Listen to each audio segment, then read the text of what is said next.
敬你一杯。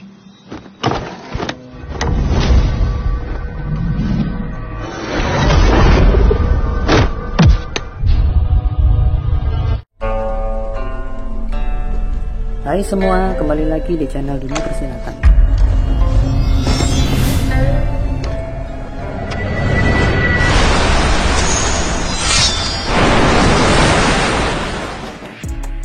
Dikisahkan di part sebelumnya bagaimana pendekar kita yang bernama Wang Xiaoxi mendapat perintah dari gurunya untuk menyerahkan surat rahasia yang dapat menyelamatkan pavilion Hujan Jinfeng dari kehancurannya. Setelah ia menunaikan tugasnya, ia malah menerima dampak yang beruntun dari pihak-pihak yang memusuhi pavilion Hujan Jinfeng, yaitu sekte Liu Fenban, rival terbesar pavilion Hujan Jinfeng dan pejabat kementerian yang korup. Wang Xiaoxi bahkan ditutup akses segala pekerjaan untuk bertahan hidup. Namun Meng Zhen, ketua pavilion Hujan Jinfeng, berusaha membela dan merangkul Wang Xiaoxi dan sahabatnya Bai Choufei.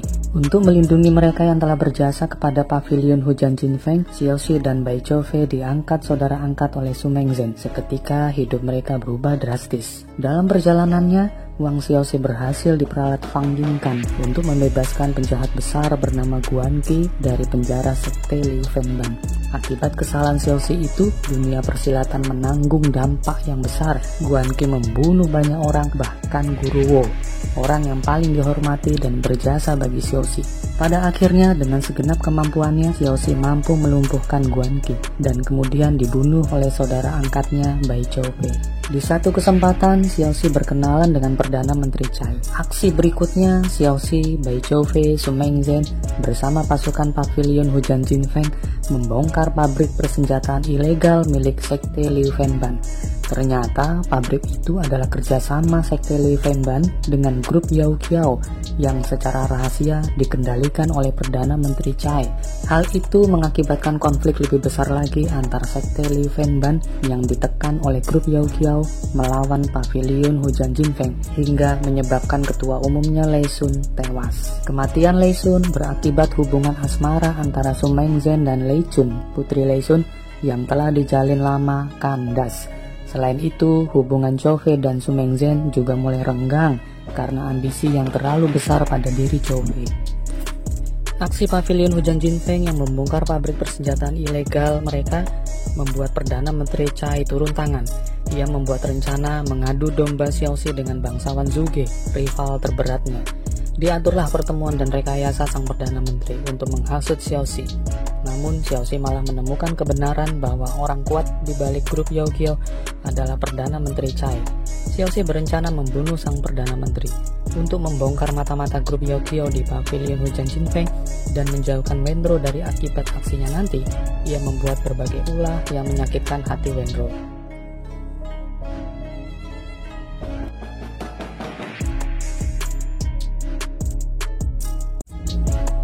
Bagaimana lengkap keseruan tayangan di part sebelumnya? Ada di bagian atas kanan ini ya pemirsa. Sedangkan untuk yang ingin mengikuti dari awal ceritanya, ada di link part 1 di atas ini ya pemirsa. Untuk link lengkapnya ada di kolom deskripsi. Tapi sebelum itu mohon sumbangan subscribe-nya ya pemirsa. Tenang saja, subscribe itu gratis kok. Mimin doakan pemirsa budiman selalu dilimpahkan rezeki dan kesehatan oleh Tuhan Yang Maha Esa. Amin, amin. Lei Chun diajak oleh wakil ketua sekte Sili ke suatu tempat penjara. Seseorang telah diikat di sana, yang ternyata adalah wakil ketua Lei Yi, kaki tangan sekte Liu Fenban. Wakil ketua membuka rencananya. Target sebenarnya adalah Bai Choufei, karena Bai Choufei yang membunuh kelima kakaknya. Ia berjanji setelah membunuh Choufei, ia akan tetap mendukung Lei Chun untuk urusan di ibu kota. Choufei menelusuri desa Chuhe, mencari pemberontak Lei Yi. Di sebuah area terbuka, Lei Tian memberi tanda supaya Choufei menghampirinya. Lei Tian menyampaikan ia telah mempersiapkan pasukan di sekeliling area itu. Saat Choufei lengah, Lei Tian mencoba menyerangnya dari belakang. Diikuti dengan serangan pengawal sekte dan pasukan pemanah.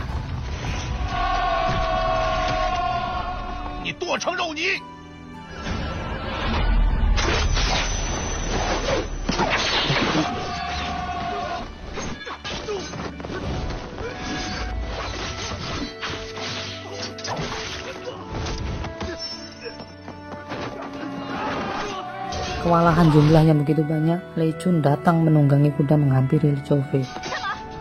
Ia membawa kabur Chove. Sebelumnya, Lei Chun telah menyelamatkan Lei Ye dan memintanya mengumpulkan angkutannya yang setia. Mereka terus dikejar pasukan Lei Tian sampai disergap di sebuah jembatan. Tidak ada pilihan, Lei Chun menerjunkan diri ke sungai. Chove menyusulnya. Walaupun ia tidak dapat berenang, hanyut sampai hulu sungai. Setelah mengeringkan pakaian, Lei Chun memutuskan kembali ke Sekte Pilih. Ia bertaruh kepada Chove. Kalau Lei Ye sudah mengambil alih Sekte Pilih. Sampai di sana, benar saja, ia disambut penghormatan oleh Lei Ye dan pengikutnya.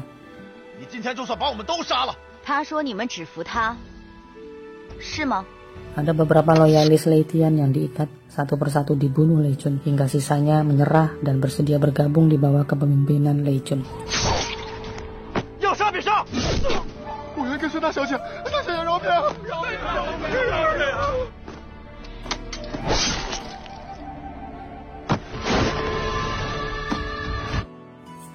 Keluar dari markas Sekte Pilih, Lei Chun berterus terang kepada Chove. Maksud ia ke desa Chuhe bukan hanya menaklukkan Sekte Pilih, tapi menyelesaikan ujian dari Perdana Menteri Cai. Orang yang bisa ia perintah sangatlah sedikit, sehingga ia terpaksa memanfaatkan Chove. Chove menjawab, apapun alasannya, ia tetap akan membantu Lei Chun. Kemudian Chove pamit, kembali ke ibu kota. Wendro gelisah karena perubahan sikap Xiaoxi.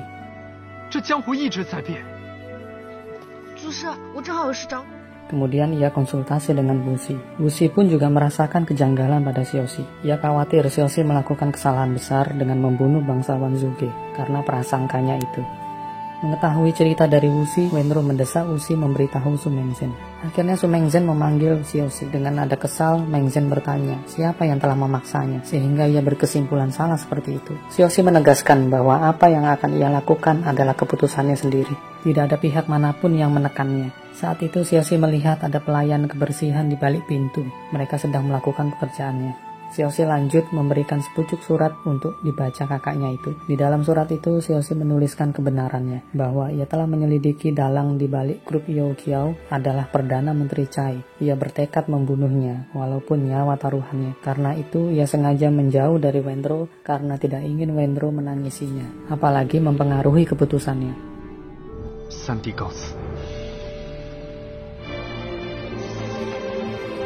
Xiaoxi juga menjelaskan dalam suratnya bahwa ada mata-mata di pavilion hujan Jinfeng. Xiaoxi meminta kakaknya segera menangkap mereka. Ia juga sudah membuat surat pengunduran dirinya dari pavilion hujan Jinfeng agar tindakannya nanti tidak menyeret pavilion. Terakhir, ia mengucapkan selamat tinggal kepada kakaknya dan pavilion. Saat Wendro mengetahui niat Xiaoxi, ia berlari mencegah Xiaoxi. Ia kunci Xiaoxi dalam kamar sambil menangis memintanya untuk tidak pergi. Xiaoxi tidak tega melihatnya. Ia terpaksa berjanji memenuhi keinginan Wendro. Wendro membukakan pintunya. Xiaoxi mengusap air mata Wendro, tapi Wendro mencium bau obat di tangan Xiaoxi. Sejurus kemudian, Wendro tak sadarkan diri. Xiaoxi menempatkannya di tempat tidur. Ia meminta maaf kepada Wendro dan pergi membawa pedangnya. Seorang pengawal pavilion hujan Jinfeng diam-diam mengirim surat merpati mengabarkan kalau Xiaoxi telah berangkat. Tak lama setelah itu, ia ditangkap pengawal lainnya. Ada lagi petugas kebersihan dan petugas bagian data pavilion. Mereka adalah mata-mata yang dimaksud Xiaoxi. Xiaoxi sampai di sebuah kedai. Ia disambut seorang pelayan yang berbisik kepadanya bahwasanya bangsawan Zhuge berada di kuil Qinglong dan Tuan Besar Cai sudah mengutus seseorang untuk membantu Xiaoxi. Jika ada kode suara menu hidangan terlezat, maka waktunya untuk bertindak. Xiaoxi bergerak menuju kuil Qinglong. Belum seberapa jauh sudah ada informan lagi yang merevisi posisi bangsawan Zhuge.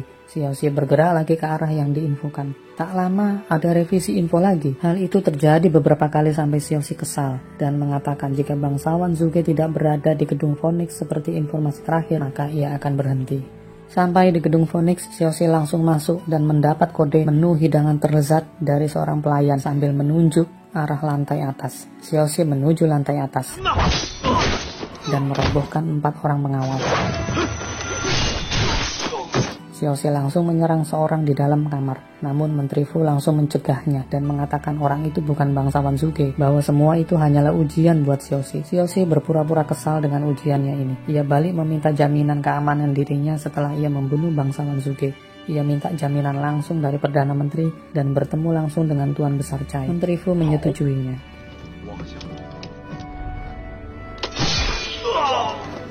3 orang mata-mata dibawa ke hadapan Su Mengzhen. Tebasan pedang sabit merah menewaskan mereka semua. Mengzhen mengumumkan kepada bawahannya mereka adalah orang grup Yao Qiao yang disembunyikan di pavilion Hujan Jinfeng. Kemudian ia mengeluarkan 3 perintah, yaitu membubarkan semua divisi di pavilion Hujan Jinfeng, mengumpulkan semua pasukan elit pavilion, dan melindungi Xiaoxi sampai keluar dari ibu kota. Wang Xiaoxi mendatangi kuil Qinglong, tempat bangsawan Zhuge. Ia mengaku sebagai murid pendekar baju putih Wang Xiaoxi dan ingin bertemu pamannya. Di dalam kuil, bangsawan Zhuge yang sedang main catur mempersilahkan Xiaoxi duduk. Percakapan akrab terjadi di antara mereka. Zhuge menanyakan kabar Su Mengzhen dan Zhou Fei kakaknya itu.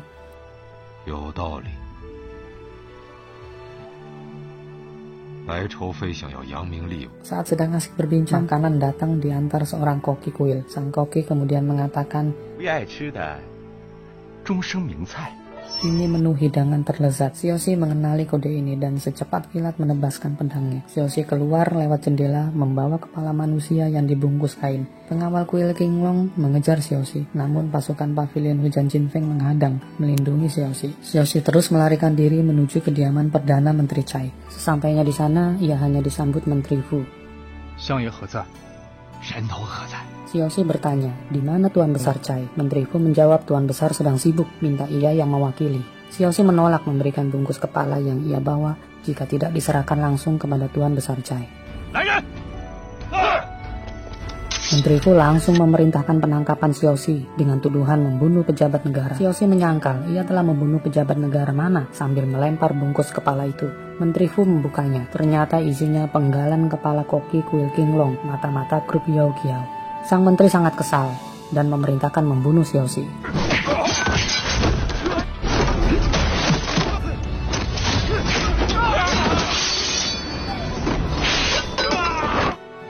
Seluruh pasukan di kediaman menyerbu Xiaoxi.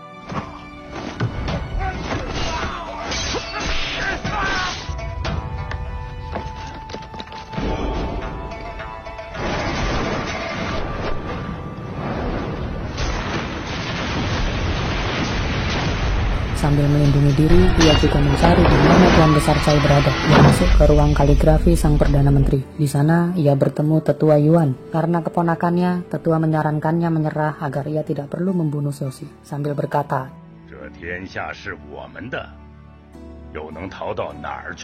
dunia ini milik kami. Kau bisa kabur kemana lagi? Kalimat itu sama persis dengan yang diucapkan pembunuh ibunya Xiaoxi. Xiaoxi langsung menyerang Tetua Yuan, namun kalah level ilmu.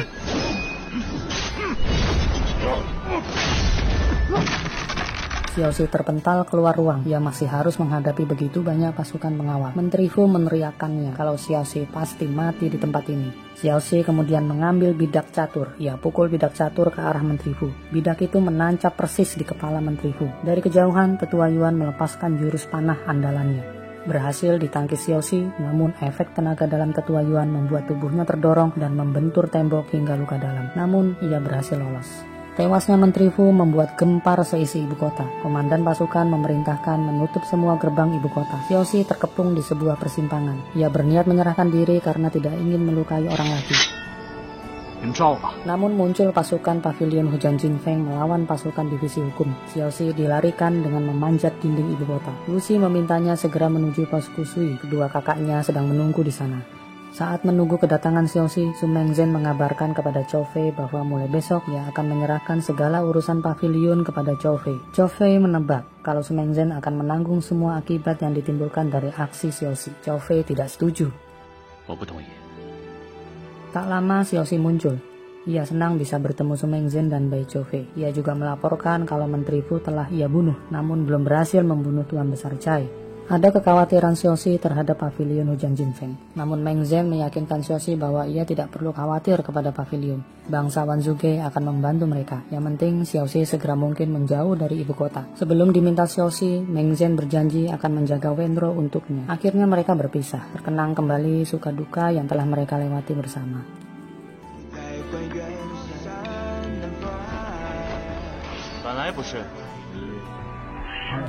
Di persimpangan tengah hutan, tiba-tiba suara Wenro memanggil Xiaoxi. Xiaoxi kaget bercampur bahagia. Wenro bersikeras ikut berkelana menemani Xiaoxi. Wenro mengajaknya menuju Luoyang, tapi lewat jalan pinggir untuk menghindari kejaran pasukan Perdana Menteri.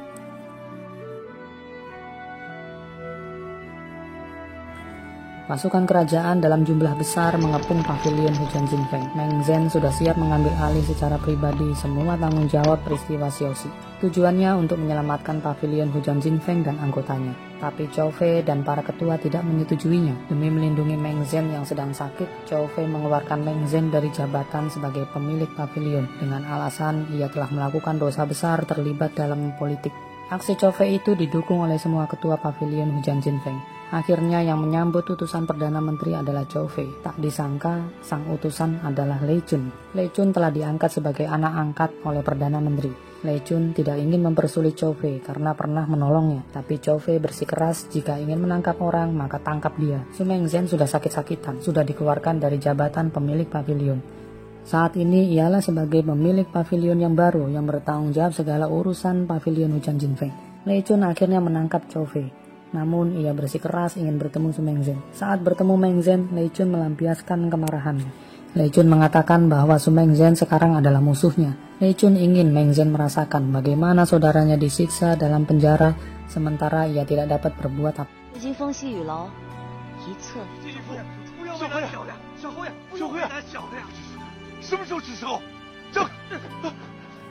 Fang Yingkan memaksa masuk kediaman ayah angkatnya, Tuan Besar Cai. Di sana ia memohon kepada ayah angkatnya itu untuk menempati suatu posisi agar ia memiliki kewenangan untuk berbuat lebih banyak. Pada akhirnya jabatan menteri pengganti Menteri Fu diberikan kepadanya.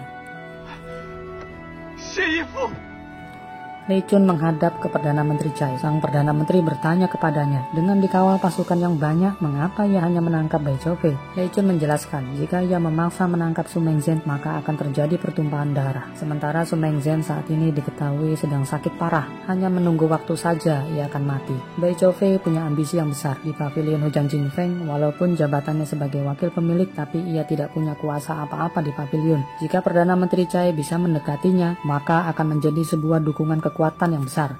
Sang Perdana Menteri mengakui pemikiran Lei Chun. Perdana Menteri Cai kemudian memperkenalkan pejabat baru pengganti Menteri Fu, Fang Yingkan.